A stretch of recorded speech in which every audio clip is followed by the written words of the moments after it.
ওং সর্বমঙ্গলমঙ্গলে শিবে সর্বার্থ সাধিকে শরণ্যে ত্র্যম্বকে গৌরী নারায়ণী নমস্তুতে।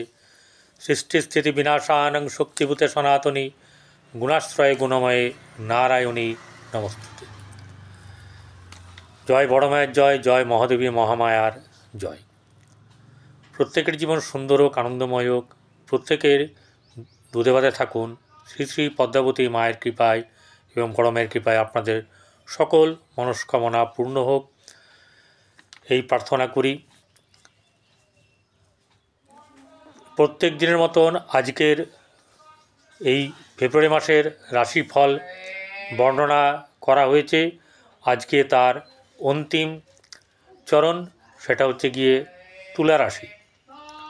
যে তুলা রাশির জাতক জাতিকারা যারা মেপে চলে, যারা মেপে কথা বলে অথবা ব্যালেন্স করে চলতে পারে জীবনে, সেই ধরনের একটা ভিডিও আপনাদের সামনে আজকে সত্যাসত্য বর্ণনা করা হবে।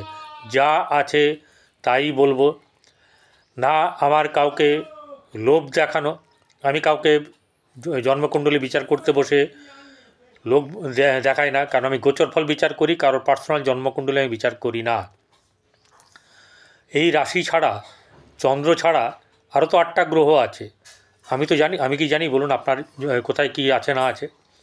কারোরই কিন্তু এইভাবে আমি বলছি না। বর্তমান জন্ম সময় যাদের, তাদের এরকম ধরনের রাশি চক্র হবে, অর্থাৎ যেটা আমি 1 ফেব্রুয়ারির কথা বলছি। এবং আরও একটা ব্যাপার, যে কোনো ভয় দেখাবারও কোনো ব্যাপার থাকে না, সত্য যা থাকবে তাই বলবো। কে ভয় পেলেন, আহা কি ভয়, ওটা তার ব্যাপার। তার জন্মকুণ্ডলী ভালো না থাকলে আমার কি করার আছে বলুন? আমি তো গোচর বিচার করছি, কাউকে নিয়ে তো ঘাটাঘাটি করিনি, কাউকে ভয়ও দেখাইনি। যাদের ভিডিওটা ভালো লাগবে তারা সাবস্ক্রাইব করবেন, পাশে থাকা বেল আইকনে ক্লিক করবেন, অল বটমে অবশ্যই করে প্রেস করলে নোটিফিকেশন আপনার কাছে চলে যাবে।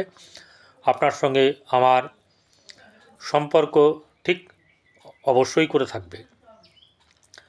এবং যারা দেখাতে ইচ্ছুক 8906781462 এই নাম্বারে উপযুক্ত দক্ষিণার সহিত আমি তাদের বিচার করে দেবো।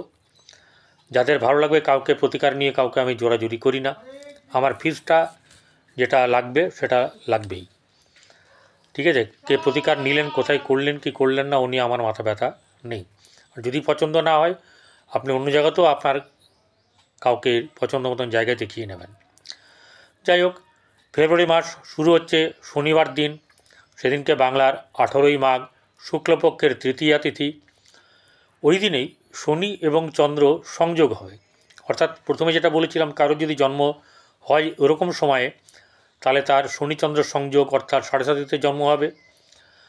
শুক্রচন্দ্র সংযোগ হবে রাত্রিবেলায় 3:37, অর্থাৎ সারাদিনে প্রায় 9টা কাছাকাছি, 1 মিনিট কম।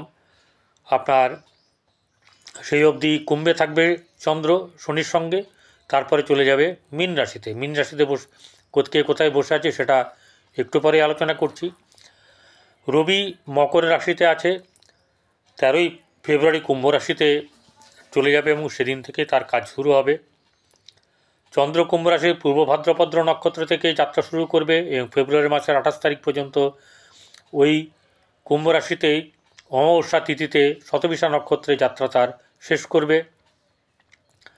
মঙ্গল মিথুনে আছে, 24শে ফেব্রুয়ারি মার্গী হবে, ডাইরেক্ট হয়ে যাবে।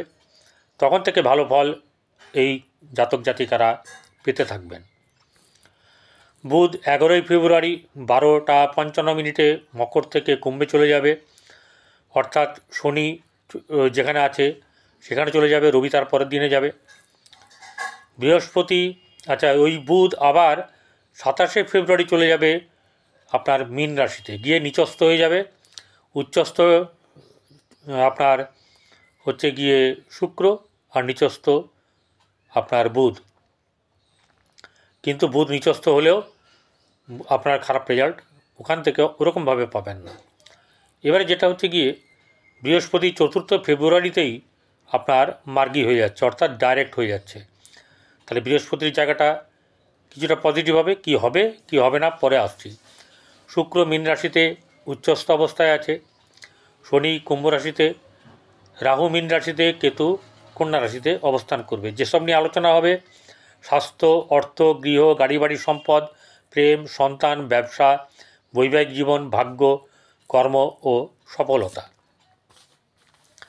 এবারে প্রথম হচ্ছে গিয়ে আমি যেগুলো আলোচনা করব, প্রথম হচ্ছে গিয়ে সেটা হচ্ছে আপনার ব্যবসা এবং কর্ম, এই দুটোর মাধ্যম দিয়ে যেহেতু অর্থ আসে সেহেতু এই দুটো নিয়ে আলোচনা হবে। অর্থাৎ প্রথমে যদি ব্যবসার ব্যাপার দেখা হয় তাহলে তা দেখতে গেলে আপনার ধন ভাব কেমন সেটাও দেখতে হবে। ধনভাবের অধিপতি মঙ্গল সে বক্রী হয়ে আছে ভাগ্যভাবে। একটা কথা বলে দিই, স্পষ্ট বক্তা আমি, সেই হিসাবে বলছি, মঙ্গল যে ঘরে বসে আছে সেই ঘরটা হচ্ছে বুধের ঘর। বুধের সঙ্গে মঙ্গলের কিন্তু শত্রুতা, ভালো সম্পর্ক নয়। মঙ্গল বক্রী হয়ে আছে, এই বক্রী যেদিনকে ছাড়বে সেদিন থেকে এখনকার তুলনায় অনেকটা ভালো পাবেন। আর কীরকম করে ভালো হতে পারে? এই মঙ্গল আপনার জন্মকুণ্ডলিতে যদি ভালো করে থাকে, ভালো অবস্থায় থাকে, তাহলে অবশ্যই করে আপনি এর থেকে ভালো ফল পাবেন। বুঝতে পারলাম? এরপরে হচ্ছে গিয়ে আপনার ব্যবসার জায়গাটা দেখি। তাহলে ধনভাব, আপনার অর্থ আসবে, কারণ বৃহস্পতির দৃষ্টি আছে। কিন্তু বৃহস্পতির দৃষ্টি থাকলে কী হবে, এখানে রাহু আবার শনির দৃষ্টি আছে, এবং সেই রাহুর দৃষ্টি আবার দ্বাদশেও আছে। অর্থাৎ যত্র আয় তত্র ব্যয়। নট অনলি দ্যাট, কারো ঋণ হতে পারে, কেউ ঋণগ্রস্তও হতে পারেন বা হওয়ার সম্ভাবনা আছে। যাদের জন্মকুণ্ডলী আরও যে 8টা গ্রহ আছে সেই 8টা গ্রহ, তার মধ্যে যদি মঙ্গল খারাপ থাকে, শনি যদি খারাপ থাকে, বুধ যদি খারাপ থাকে, তাহলে আপনার জন্ম যে কুণ্ডলী সেটা কিন্তু বর্তমান যে গোচর সেটা কিন্তু ভালো হবে না। তৃতীয় হচ্ছে বৃহস্পতির ঘর। এবারে বৃহস্পতির সেখানে বক্রী হয়ে আছে, 4 ফেব্রুয়ারির পরে সেই জায়গা থেকে তার দৃষ্টি দ্বিতীয় জায়গাতে আসবে, সেখানে কিন্তু ভালো থাকবে। এবং ভাতৃত্বের জায়গাতে কিন্তু কিছু না কিছু সমস্যা থাকবে, ভুল বোঝাবুঝি, কেউ কারো কথা বুঝতে চাইছে না বা বুঝতে পারছে না, এরকম ধরনের ভুল বোঝাবুঝি হতে পারে। চতুর্থ জায়গার অধিপতিকে সে হচ্ছে শনি, পঞ্চমে বসে আছে। অর্থাৎ এই জায়গাটা কিন্তু আপনাদের ভালো। এবং নট অনলি দ্যাট, বৃহস্পতির দৃষ্টি এখানে আছে, অমৃত সমদৃষ্টি, তাই চতুর্থ ভাব আপনাদের গৃহভাব ভালো থাকবে। পঞ্চম ভাব হচ্ছে আপনার সন্তানের জায়গা। সেই সন্তানের জায়গায় শনিচন্দ্র প্রথম দিন থাকবে।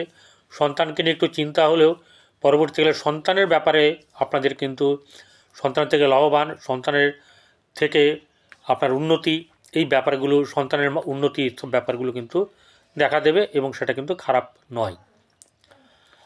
রবি বুধ ঢুকে যাবে, একটা ঢুকবে 11 তারিখে, একটা ঢুকবে 13 তারিখে। তাহলে এই যখন ঢুকে যাবে তখনও এই জায়গাটা কিন্তু আপনাদের পক্ষে সন্তানের ক্ষেত্রে কিন্তু অত্যন্ত ভালো শুভ ফল পাওয়া যাবে। প্রেমের ক্ষেত্রে ভালো ফল পাওয়া যাবে না। এবারে আপনার ষষ্ঠ ভাব, শুক্র এবং রাহু বসে আছে, সেই ষষ্ঠ জায়গাটা কিন্তু মোটেও শুভ নয়, অর্থাৎ প্রতিষ্ঠার ক্ষেত্রেও শুভ নয়। ষষ্ঠপতি বৃহস্পতি সে অষ্টমে বসে আছে, অর্থাৎ মারক জায়গাতেই বসে আছে। এবং শুক্রও কিন্তু এখানে শুভ নয়, রাশিপতি হলেও শুক্রের জায়গায় বল কম, তাই শারীরিক দিক থেকে আপনাদের কিন্তু একটা টেনশন থাকবে। বিরাট কিছু রোগে পড়বেন না, কিন্তু রোগ সম্পর্কিত ব্যাপার, পেট সংক্রান্ত ব্যাপার, গুহ্যতন্ত্রের ব্যাপার, এই ব্যাপারগুলো কিন্তু কিছু না কিছু অশুভ ফল আপনারা পাবেন। মা বাড়ির সঙ্গে সম্পর্ক খারাপ হতে পারে, ঋণ হওয়ার সম্ভাবনা আছে, এই ব্যাপারগুলো হবে। সপ্তম ব্যবসার জায়গা আর আপনার লাইফ পার্টনারের জায়গা। এই ব্যবসার অধিপতি মঙ্গল সে বসে আছে হচ্ছে গিয়ে কোথায় না, বসে আছে হচ্ছে মিথুনে, বক্রী অবস্থায়। তাই বক্রী যখন ছেড়ে যাবে তারপর থেকে কিন্তু আপনার এই সপ্তমের কিছুটা উন্নতি হবে, অর্থাৎ ব্যবসার ব্যাপারে কিছুটা উন্নতি হবে এবং হবেই, এখনও হবে। কিন্তু সেই পরিমাণে দাগ কাটার মতন খুব লাভবান হওয়ার মতন কোনো কিছু কিন্তু হবে না, সমস্যা থাকবে এবং জটিলতার মধ্যে দিয়ে আপনাকে চলতে হবে। কারণ দ্বাদশ ভাবটা আপনার খুবই খারাপ। দ্বাদশ ভাবে বৃহস্পতির দৃষ্টি থাকলেও শনি রাহু শুক্র রাহুর দৃষ্টি, মঙ্গলের দৃষ্টি, বৃহস্পতির দৃষ্টি, এত সব মিলিয়ে দ্বাদশ ভাবটা আপনার খারাপ। অর্থাৎ যেটা আয় করবেন সেটা ব্যয়ের দিকে চলে যাওয়ার সম্ভাবনা খুবই বেশি। এবার হচ্ছে যে অষ্টম জায়গাটায়, অষ্টমপতি শুক্রর সঙ্গে বৃহস্পতির এখানে কিন্তু আপনার হবে না, যেটাকে বলা হচ্ছে যে ক্ষেত্র বিনিময় হবে না। শুক্রের ঘরে বৃহস্পতি, বৃহস্পতি ঘরে শুক্র, ক্ষেত্র বিনিময় এখানে হবে না এবং এই ফল শুভ হবে না। তাই এখান থেকে আপনাদের কিন্তু বৃহস্পতি থেকে কিন্তু লাভবান হওয়ার কোনো কিছু নেই।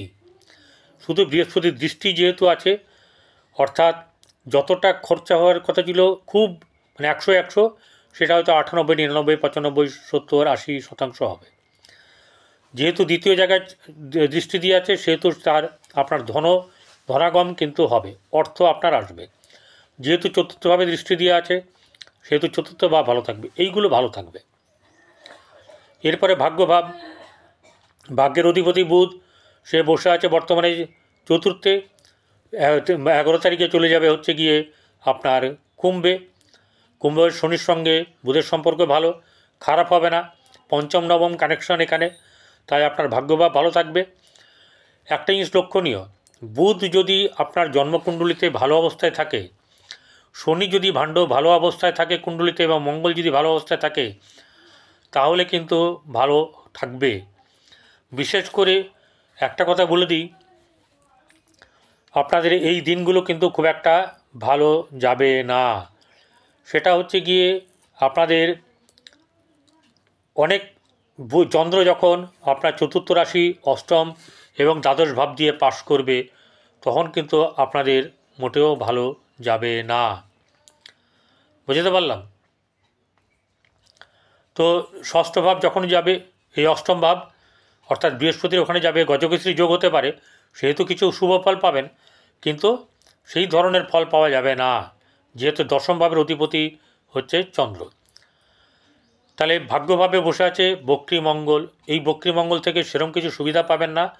একটু সুবিধা পাবেন যেটা 24 তারিখের পর থেকে, যখন ডাইরেক্ট হয়ে যাবে। কিন্তু এখান থেকে বেশি সুবিধা পাবো এরম ভাবনাটা ভুল। আর তাদেরই হবে যাদের মঙ্গল কিন্তু জন্মকুণ্ডলিতে ভালো আছে, ভাগ্যপতি বুধ ভালো আছে, সে দ্বাদশপতি ভালো জায়গায় থাকলে তার প্রভাবটাও ভালো হবে, এবং শনি চতুর্থপতি এবং পঞ্চমপতি রাজ্যকারক শনি, যাদের এরকম আছে তাদের কিন্তু এতটা খারাপ হওয়ার কথা নয়, হবে না, বরং অনেকটা এর থেকে ভালো থাকবে। দশম ভাবের অধিপতি চন্দ্র, সে ফেব্রুয়ারি মাসের প্রথম দিন শনির সঙ্গে বসে থাকবে, তাই আপনার এটা নিয়ে চিন্তার ব্যাপার থাকবে। তো অর্থাৎ ষষ্ঠ অষ্টম আপনার যোগ হচ্ছে, সেখানে কিন্তু ভালো হবে না। যখন নবমের ইয়েতে চলে যাবে ষষ্ঠভাবে, তখন ষষ্ঠ দশম এই কানেকশানটা হবে, ষষ্ঠ দশমে কিছু লাভ পাওয়ার সম্ভাবনা আপনাদের থাকবে। এবারে কর্মের জায়গায় কিন্তু খুব শুভ ভাব এরকম ব্যাপারটা কিন্তু নেই, যেহেতু রাহুর দৃষ্টিটাও এখানে আছে। আবার একাদশ ভাব লাভ স্থান, সেখানে শনির দৃষ্টি আছে, তাই এখানে লাভ ততটা পাবেন না যতটা আপনারা পরিশ্রম করবেন বা সেই অনুযায়ী আপনারা চলার চেষ্টা করবেন। এই জায়গা থেকে আপনাদের যেগুলো করার দরকার সেটা হচ্ছে গিয়ে পুকুর বা নদীতে আপনারা লাড্ডু নিয়ে গিয়ে ফিডিং করান, অথবা আটা মেখে রুটির মতন যখন মণ্ড তৈরি করা হয় সেটা নিয়ে গিয়ে আপনারা জলাশয়ে দিন, ছোটো ছোটো টুকরো করে। বোঁদের লাড্ডু নিয়ে গিয়ে দিন, ঠিক আছে, ছোটো ছোটো টুকরো করে দিন, বা সাবুর লাড্ডুও পাওয়া যায়। এছাড়া যেটা করবেন সেটা হচ্ছে হনুমানজির পুজো অবশ্যই করে করবেন, কারণ আপনার দ্বিতীয় পতি ধনপতি আর সপ্তমপতির স্ত্রীর যার ভালো যাবে না, সঙ্গে যার সম্পর্ক ভালো থাকবে না, তার ব্যবসাও এফেক্ট পড়বে। এই জায়গাটা হতেই হবে। এবারে যদি এখানে দেখা যাচ্ছে আপনার যদি জন্মকুণ্ডলী ভালো থাকে তাহলে আপনি কিন্তু রেজাল্ট অতটা খারাপ পাবেন না, ভালো পাবেন। ভয়ের ব্যাপার নয়, ঠিক ব্যাপার বলছি। এছাড়া গরুকে ঘরের প্রথম রুটিটা খাওয়াবেন, প্রথম রুটিটা একটু বড় করে তৈরি করবেন। শেষের রুটিটা অর্ধেক কুকুরকে, অর্ধেক কাকে খাওয়াবেন? অর্ধেক খাওয়াবেন হচ্ছে কাককে, কুকুর এবং কাক, অর্ধেক অর্ধেক। আর কি করবেন? আটা নেবেন, নারকেল গুঁড়ো নেবেন, ওর সঙ্গে চিনি গুঁড়ো করে মেশাবেন। মিশিয়ে আপনারা যে বড় বড় ডোরা পিঁপড়েগুলো আছে, বড় পিঁপড়েগুলো কালো রঙের, সেই গর্তটিতে গিয়ে আপনি সকালবেলায় উঠে দিয়ে আসবেন। এতে আপনার ভালো হবে। সকালবেলায় ঘুম থেকে উঠুন, একদম আর্লি মর্নিং, যেটা হচ্ছে সূর্য ওঠার আগেই আপনি উঠুন এবং সূর্যকে প্রণাম করুন। এতে আপনার কিন্তু ভালো হবে। আর বুধবার করে গণেশ পুজো করুন। এর জন্যে আপনি কিন্তু সুস্থ থাকবেন, আপনার ব্যবসা থেকে আরম্ভ করে সব কিছু ভালো যাবে। নমস্কার, ভালো থাকবেন।